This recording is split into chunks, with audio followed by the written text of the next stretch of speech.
Empathy is just really having an understanding, really being able to see someone, really be able to witness someone, see someone, not necessarily feel their pain, because it's not good for us to like take on someone else's pain, but like just have a compassion and a relatability with it and just really witness someone. Sympathy is when we do all that, but then we feel a little sorry for the person too. Like, oh my gosh, I can't believe that happened. This poor person, like this is so bad. They lost it. We go into like feeling sorry for a little bit. And it's an easy place for empaths to go because we have such big hearts, right? And we feel so deeply. But that's one of the ways our boundaries can collapse, is when we go into too much sympathy and then also like feel helpless, because empaths also want to help. So it's like, well, how do I help? Well, I guess I have to like not have them show up to work or whatever it may be. I've got to give them lots of space because we feel uncomfortable. And this is where empaths and codependency kind of goes hand in hand. We kind of do the I'm not okay unless you're okay. So what do I need to do to make you okay so I can be okay? Versus the I'm okay even if you're not okay.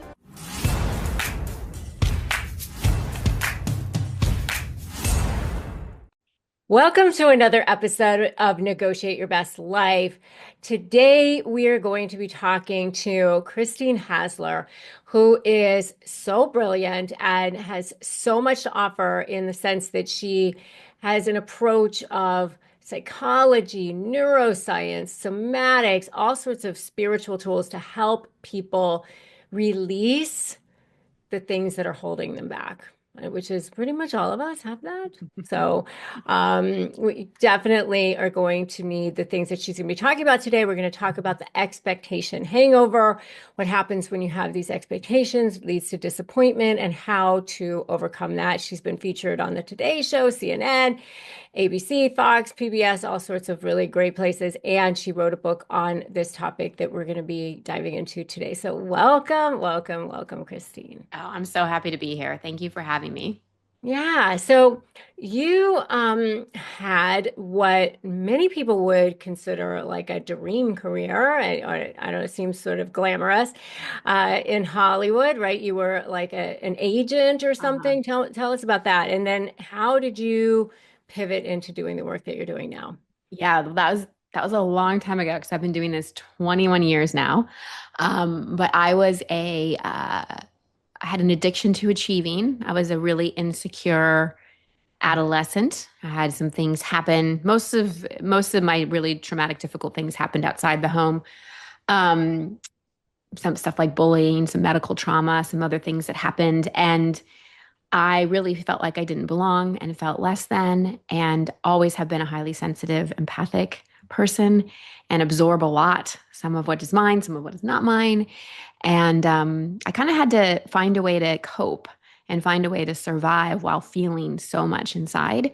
And my way was just to go into my head and become a massive overachiever and really focus on being a human doing. And Like I, Brene Brown says, hustling for your worthiness. exactly, Yeah. exactly. And consistently trying to prove.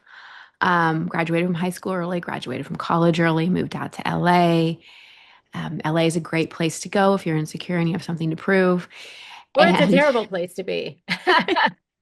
exactly, exactly. So you're gonna highlight it all. It just brings it under the microscope. Yeah.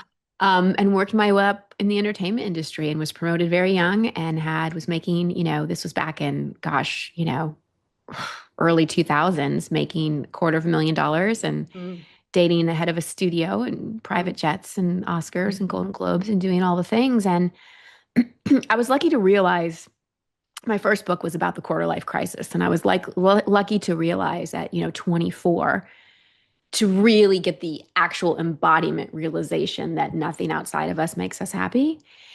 And that really started I would say, awakening and my love for personal development, because I was put on Prozac when I was 11. And so I had been in therapy for my whole life. But I kind of, because I had that wounding of there's something wrong with me and I don't belong, then being on antidepressants and being in therapy that young just reinforced that story that there was something wrong with Mm, me. mm. And so my whole falling in love with personal development was really a reclamation of my own like okayness. Yes. It took me a while Yes. to get to I am I worthy, but I could get totally, to, yeah, I yeah. totally get that.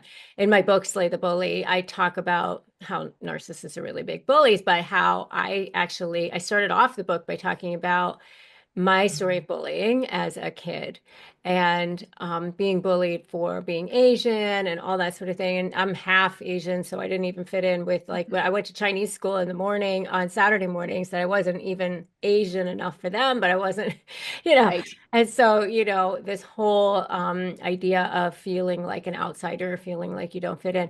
I honestly, though, the longer I live and the more that I've been around and doing this work, I have found that everybody feels like that. I Yep. mean, really, it's like this whole charade that you don't realize until you're older that you think that everybody's got it all together and they feel a certain way, and you're the only one who feels differently until you get old enough and you go, actually, everybody's feeling like that. Everybody has their version of not enoughness. We Yes. all have. It might be a little different in how it shows up in our life, but I like you. I know very few humans who don't have some version of that Oh, well, story. if they don't admit to it, then they're a Yeah. narcissist for sure. Right. Right. So, you coined this concept of the expectation hangover, Mhm. which I love that because I feel like people who are dealing with narcissists, whether it's in a professional situation or a personal situation, or even if it's, a family member or whatever, um, they keep you alive on hope. Mhm. And what they do is they give you enough little nuggets, enough little breadcrumbs to like it doesn't fill you. You never are like not hungry, but you are kind of expecting, hoping, Right. wishing, dreaming that the situation's going to be different, the relationship's going to be different, that the person's going to change. And I want you to talk about what the expectation hangover Mhm. specifically means. Well, I decided to write that book and come up with this term because by the time I wrote that book, I'd been coaching about 10 or 11 years. And what I saw over and over is people came to me for coaching because I had some kind of expectation hangover. Either things did not go as they planned, things did go as they planned, or but they didn't have the feeling they thought they would. They get the great job or have the relationship, but it doesn't solve that ache or void inside of them, or life just throws them an unexpected curveball. And they can be situational or they can be interpersonal, like you talked about. But it basically is a disappointment. It's that disappointment over and over again. And what I found is that if we actually learn to leverage that disappointment and learn from it, then the same kind of disappointment does keep happening over and over again. It's sort of like if you have a terrible hangover from tequila, you're like, no more tequila. Learned my lesson. Not going to do that again. But where we miss the learning opportunity is we so want to get out of the disappointment. We just put band-aids on it and use coping strategies that actually don't work and end up with the same expectation hangover over and over again. So even though they're painful to go through and not that much fun, and we really want to get out of them, if we can go into them and learn from them in terms of what they're actually trying to teach us and show us, then that it's not that we won't ever be disappointed again, but the time between disappointment gets longer, and the time we spend kind of in that disappointment and all that yucky feeling gets shorter. Mm-hmm. I remember hearing a story that Oprah told one time where she was talking to Maya Angelou. She was like crying in the bathroom or something, that something awful had happened again. And Maya Angelou said to her, stop and figure out what it is that you're supposed to learn here, because if you don't, it's going to happen again. Yeah. And Yep. I think that, that really applies in this particular situation because, I see people staying hooked, Yes. almost addicted to this promise of whatever it's going to be, love, change, stability, the best relationship, Mhm. the great job. That boss says, if you do this, and then the goalposts keep moving, or they dangle this thing. Why do we get addicted to that cycle of hope? Well, I think it stems from childhood. So, whatever we didn't get in childhood, we subconsciously, sometimes consciously, but usually subconsciously seek out in adulthood.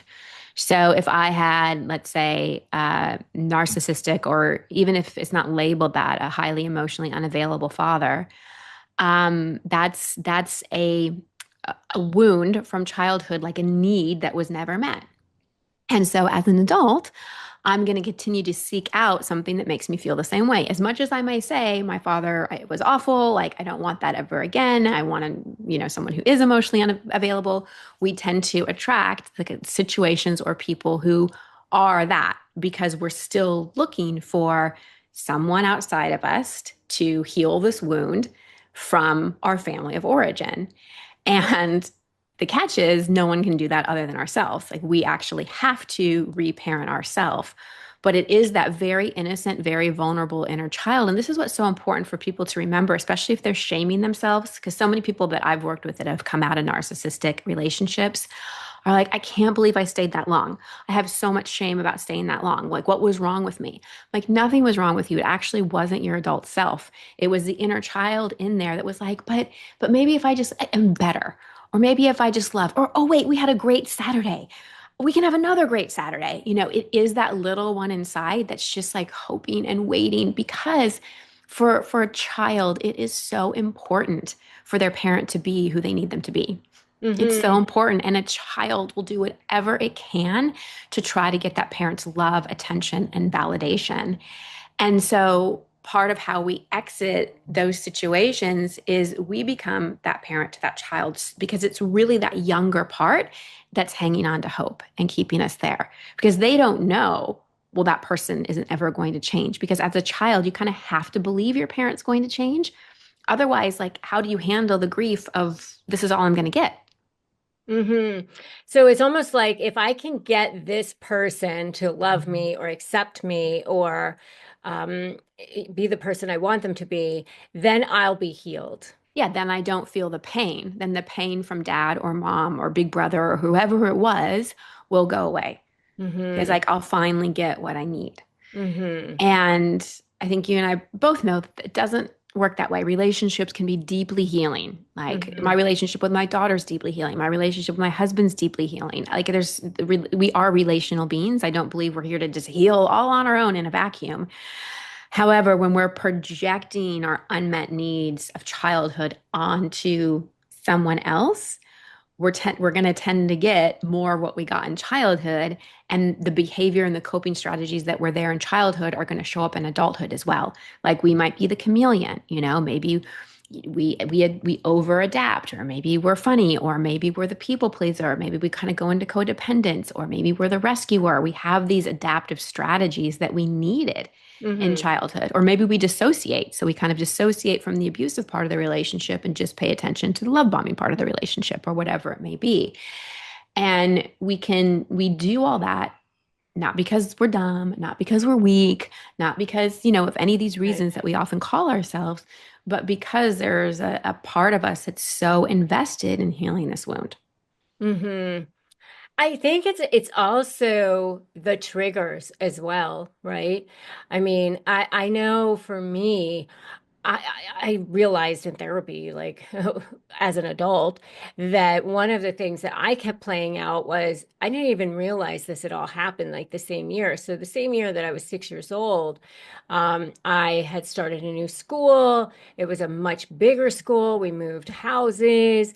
I had left all my friends. I mean, like all these things happened. And I skipped a grade, so I was a year younger than everybody else. And so I started second grade, and like all of that happened the same year.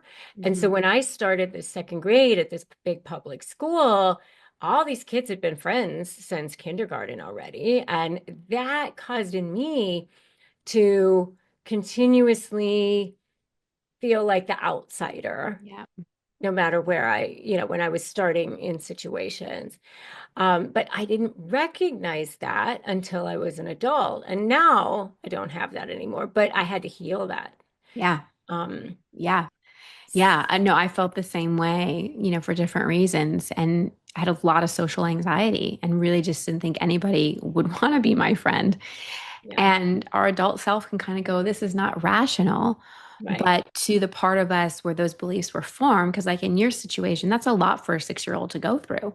And Right. we wouldn't think that's traumatic because we know of people being abused and parents died and growing up in addictive households or whatever it is. And we tend to compare trauma and then minimize ours depending on where it is on the comparison scale.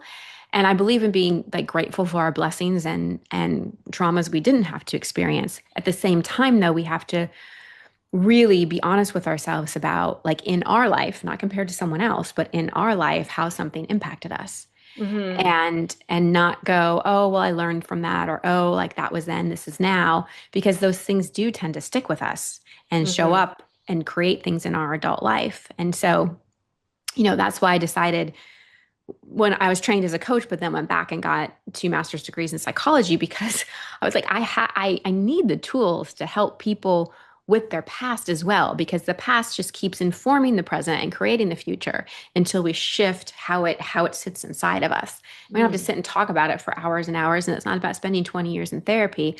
To me, it's really about reparenting that inner child Yeah. and not having those subconscious unmet needs be the driver of our life. Mm.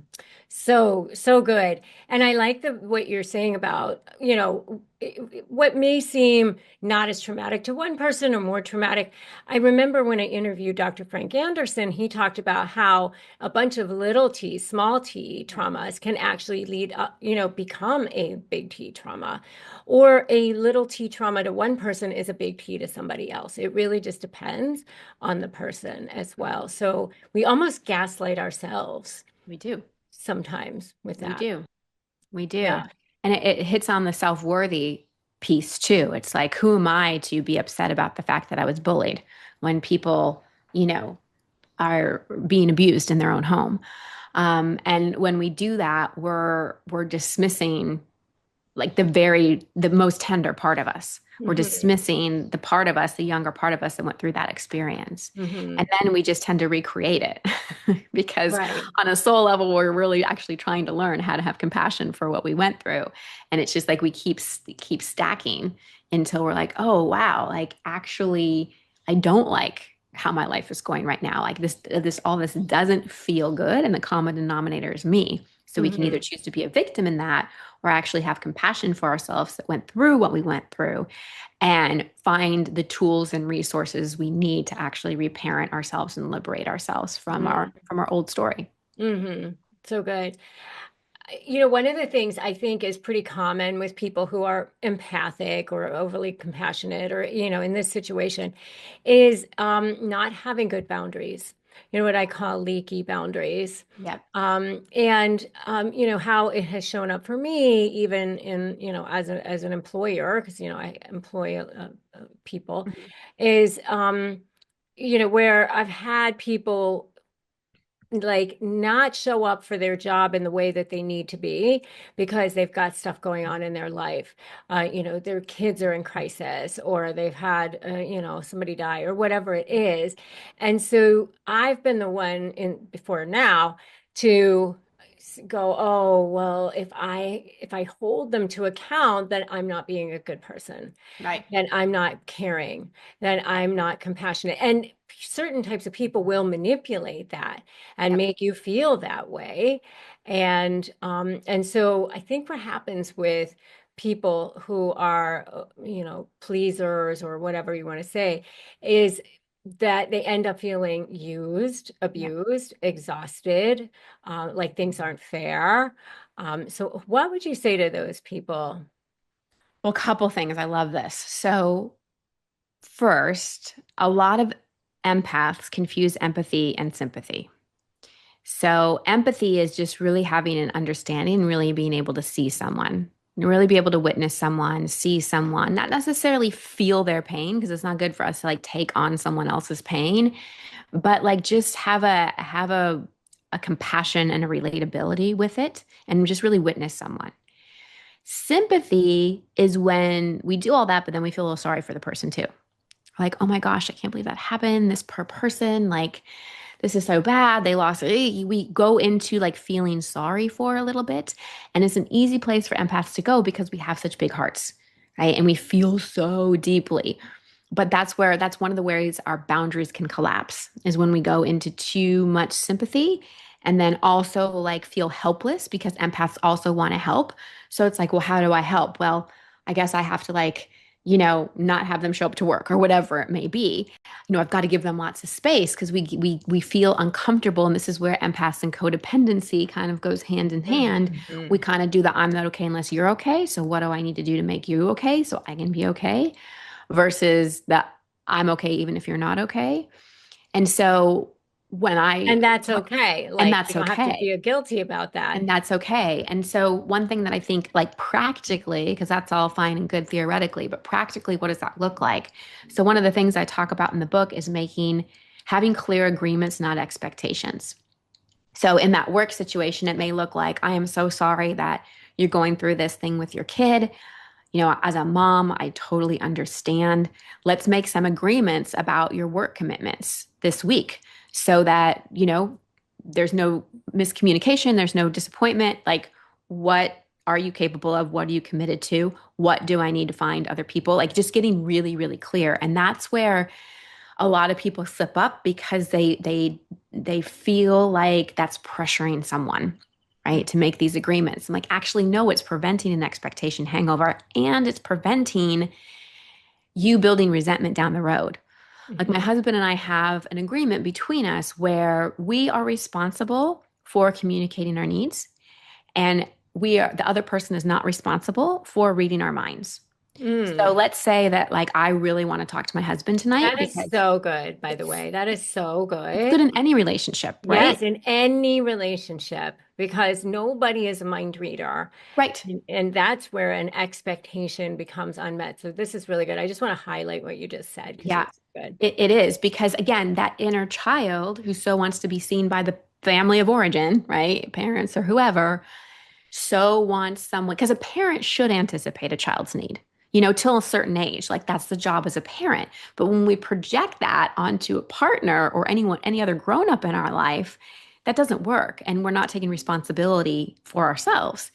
So in I'll just give the example of my husband and I. So we have that agreement that we're not mind readers and that it is incumbent upon me to communicate to him what I need. So like I need to talk to him about some things tonight because I'm worried about something for work. And so my commitment is I'm going to say, I really want to talk to you about something about work tonight. And now my expectation can't be he needs to say yes. We have a agreement that it's either a yes or a yes and. So it might sound something like, yes, I really want to make space to talk to you about this tonight. I did book this other thing that I have to take care of. What does tomorrow look like for you? Right. And in the past, like my work, especially as a recovering codependent, is that, well, one, he should just see that I'm stressed and be available.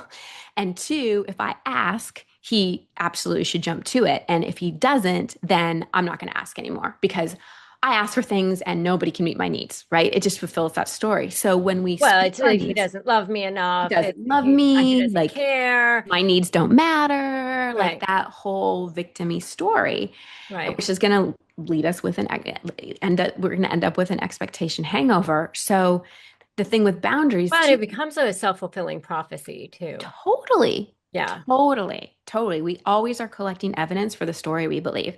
And Hmm. part of us loves it. We're like, oh, there he is being a jerk again. Put more of that evidence in my pocket. Well, And it, because there is a payoff to being a victim oh, too. yeah. There's a Yeah. huge payoff. People feel sorry for you. You have an excuse for things. You can make someone else the villain in your life. You can enroll other people in your victim story. You can get maybe the sympathy and attention you didn't get as a child by being in your victim story. So often as children, we wanted someone to witness us in our pain and really be there for us. Right. And that person wasn't. So then we kind of create this whole victim thing, hoping that someone will witness us and come and save us too. But I So, mean, but there is a price oh, for being a massive, victim. massive. Yeah. One, it's completely depleting. Two, it's completely disempowering. And three, like no one can come and save us. Like you're going to be waiting a really long time. Yeah, and it's going to cost you relationships because at the Absolutely. end of the day, people get exhausted by that. Yes. Yeah, Yes. they get Yes. exhausted by hearing you and seeing you as a victim, Yeah. right? and constantly complaining and not really doing Yeah, anything to empower yourself. And right. that's really where boundaries come in. And I know that you talk about this too, but whenever I am teaching boundaries, especially to empaths, the toughest thing for them is that the person you're setting the boundary with is not going to be okay with your boundary. Empaths would love, people that, have any codependent patterns would love to set a boundary and have the other person go, Christine, that's a really self-honoring choice. I totally respect that. That's generally not what happens because you're No. changing the rules on, Not especially when you're dealing with a narcissist. yeah, They see any kind of a boundary as a threat. as a threat. Yep. Yep. And they'll And gaslight yeah, you into getting out of it and that you're wrong for wanting it. right. And one thing I always remind myself and others about boundaries is it is something you can control. So a boundary is not, I'm not going to stand for you talking like to me like that, or I'm not going to stand for you calling me that name. Okay, that's not a boundary. It's a statement. It's kind of a request, but it's not a boundary. A boundary is like, you called me that name. I'm going to walk out. I'm going to hang up now. And we hold that boundary even if it's with people that we really love, maybe not a high conflict personality, but just even our own parent. If I had a client who was really wanting to call in love, wanting a relationship, and every time her mother would call her, are you dating anyone, is there anyone, you're getting older, like every single time. And so the boundary she set is, mom, unless I choose to share about my love life, I don't want to be asked about it. So if you ask me about it, I am going to hang up the phone. Hmm. And her mom pushed and pushed and she wouldn't hang up. She like, Mom, I told you this was my boundary. I told you this. And she just, and finally, the first day she hung up, she felt a tremendous, she didn't just hang up. She said, I'm hanging up now, hung up. She felt a tremendous flood of guilt. And that's often what happens when we hold a boundary is we Yes. feel this guilt and then we try to convince ourselves that the boundary was wrong. But if we could be strong enough to go, okay, I'm feeling this guilt because there's a part of me that is a recovering people pleaser that thinks I did something bad by honoring myself. And I know this is what I need to do to not build resentment down the road. Because oftentimes the people pleasing dynamics that we think are okay, what they're really, and keeping the relationship, alive, actually are killing the relationship because we're just building resentment. And there's only so much of that we can take before the relationship completely collapses. Hmm. Hmm. Yeah. Because when you're in resentment, you're making the other person small too. Yes. Yes. Yes. And somebody cannot break out from that. I mean, it's just not an empowering situation. They can't. And also set boundaries with ourselves. I don't go to the library when I want airline tickets. It's not where I go. I go to the library for books and I go to the airport to travel. Hmm. And so many people are going to the airport and going, where are the library books? Aren't Yeah. you going to give me I'll teach you how to, maybe I'll bring some.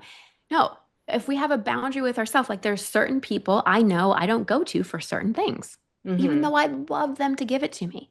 So Hmm. if we have that boundary within ourselves, like I am not going to my dad for validation that my entrepreneurial efforts are valid. He's not going to give it to me. I'm not going to go there.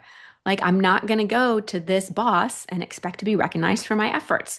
Like really understanding who's the library and who's the airport and having those boundaries within ourselves is super important as well. Mm. Oh, so good. So a lot of people that listen to me are they're wondering how can they have resilience? How can they start over again? Mhm. And you talk about evolving. Can you talk more about that? Hmm. Yeah. Well, since, I've been in the personal development field for 20 something years, one of my biggest things I want to scream from the rooftops is we never want to approach our growth as like something's wrong with me and I need to fix or improve or work on something because it just perpetuates that whole something's wrong with me, I'm broken type of thing. Hmm. And so the perspective I like to take, which I also believe is more true, is we're evolving. We're consistently evolving our consciousness. We're evolving out of generational patterns. Like so many people, especially that have been in relationship with narcissists, probably it was in your family of origin, right? And you've had it in your adult life and choosing to liberate yourself from it and learn from it, like you're breaking a generational pattern. That's huge evolution. And yes, healing is important. I talked about healing those childhood wounds. But if we look at it in like the bigger context, what you're really doing is evolving out of fear and judgment and shame and resentment and anger and those archetypes of victim and martyr and everything else, and into like a higher consciousness. And you know, when you were on my podcast, you talked about how when having these conversations with high conflict personalities, like you choose to surrender being heard or being right. And that's part of evolution is like you really go, what is for my highest good? Because the ego will want to be right and want to be heard. But again, with a narcissist, you're looking for library books and they're an airport. So expecting to get library books, you're going to end up with a big old expectation hangover. So part of that evolution is like, would I rather be right or would I rather be loving? And to myself and others. And it often is choosing the path of love, choosing that it was for our highest good. That is the process of evolving so that we shift our frequency and we shift who and what we attract in our life. Mm. Yes, because if radio waves cannot travel with light waves, that's what I always say, Yes. because radio waves are at a much slower speed. And so, if your vibrational energy is down here in anger and resentment, you're not going to attract, Yeah. love and passion and joy and goodness into your life because that's at a higher vibrational level. And like attracts like. So you have to do that inner work to attract the people that you want into your life. So I know one of the things that you do and you help, especially women with, is healing through like somatic experiences and like getting into your body and healing Mhm. from the inside out. You want to talk about that? Yeah, well, I think all people um, tend to live neck up. And the body keeps the score. I'm sure many people have heard of that book. And there's so much research. This isn't just woo woo stuff. There's so much research in terms of how the body holds memories and emotions. And, our tissues hold the issues. And I can't remember whose quote that is, but it's somebody in the mind body world, I maybe love Bruce that. Lipton or somebody like that. And so many of us, especially those that are empaths, one of our survival strategies has been to dissociate. And not dissociate in terms of like we become another personality, but it's almost like, especially if we've had any kind of abuse, it's almost like we have to kind of leave the body to handle it because we feel so much and we feel so deeply. And so often we dissociate from our body and just go really into our mind. And the other thing about women in particular is one of the superpowers of the feminine is we're adaptable. And with anything, there's a light and the shadow of that, right? So being adaptable is really great, but we've become kind of hyper adaptable in the sense that we have my scientific definition, and I'm going to say a bad word, is we've developed a high shit tolerance. Like Mm. we've been able to tolerate a lot of our shit and a lot of shit in our life and adapt to it and kind of be like, I'm strong. It's like, no, this is not true strength. True strength is actually discerning what serves us and what doesn't. And so many women have gotten into this hypervigilance, this overachieving hypervigilance in our head, mental load, controlling everything, and are not connected to our bodies. And our bodies, in the meantime, are storing all the things in our life that we haven't actually released. And so I call it emotional constipation. And a lot of us are very emotionally constipated. And we fear actually tapping into those tender places because we don't want to relive our trauma. And I Mm. don't believe in that at all. But I do believe in moving the energy. And so I actually host a women's retreat that I've hosted for 17 years, not every year, so on and off, but for 17 years, where I create an environment that for women to go through a huge somatic journey, grief, anger, and actually through love and through a safe environment, release all the kind of emotion that's been stored and compressed in our body. And I believe this is one of the tenets to healing is the somatic work is moving the emotions out of our body because when there's all that energy, unresolved energy and emotion in our body, the body's going to give somewhere, either with pain or disease or disorder or mobility issues or whatever it is. And so when we move that, it's like we create such deep healing in our body and Like our body has a lot of wisdom and a lot of discernment. And if we're just living in our head, we're missing out on a lot of juicy stuff. So good. When is your next women's retreat? The next one's coming up. It's October 17th through 19th in San Diego, but there's still Mhm. time. And I feel like it's great because a lot of times people not having a lot of time to talk yourself out of it is a good thing. And it's very empath friendly, very introvert friendly. This is not like a Tony Robbins hype kind of, and Tony Robbins does amazing work, but his is like super high energy. And it's not like that. It's very feminine. It's very nurturing. It's very safe. I'm all about like, I believe that our systems, especially as women, our systems need safety to Mhm. go to the powerful places we need to go. Mm. And you host it most years, you said. Every other year. Every other year. Yes. Okay. Okay. Nice. So those of you who don't get in on it this year, save the date for 2 years from now. Where can people sign up? So christinehassler.com/retreat. It's an application. Don't be intimidated by the application. We do that so we can get to know a little bit about you. It's a curated event, so that's how we create the safety as well. But take the time to fill out the application and then someone will get back to you right away. Perfect. So your podcast has touched so many millions of people and your books and all of your content. What would you say is the first thing that people can do to create real, lasting transformation in their lives? Question their thinking. There's so much of our thinking and the things we believe about ourselves, about our life, about other people that just aren't true. That just aren't true. And when we don't have total control of our mind. When people are like, oh, the one thing you control is your mind. Well, I think that takes some practice. I'm still not at the point where I can totally control my mind. But in Expectation Hangover, I talk about, and by the way, I recorded Expectation Hangover in my voice on Audible now. That just came out this year. So if people want my voice, they can get it. But in that book, I talk about how your mind is like the galloping horse, but you're the rider. You have the reins. So the horse might take off, but you can go, whoa, we're not going to go that direction. Or you can steer the reins and go, no, we're not going to go right. We're going to go left here.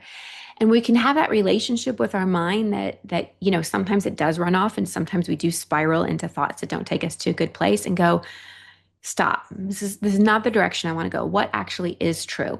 And it's not about positive pep talks. When I'm thinking, oh my gosh, I really failed. That was a really bad podcast interview.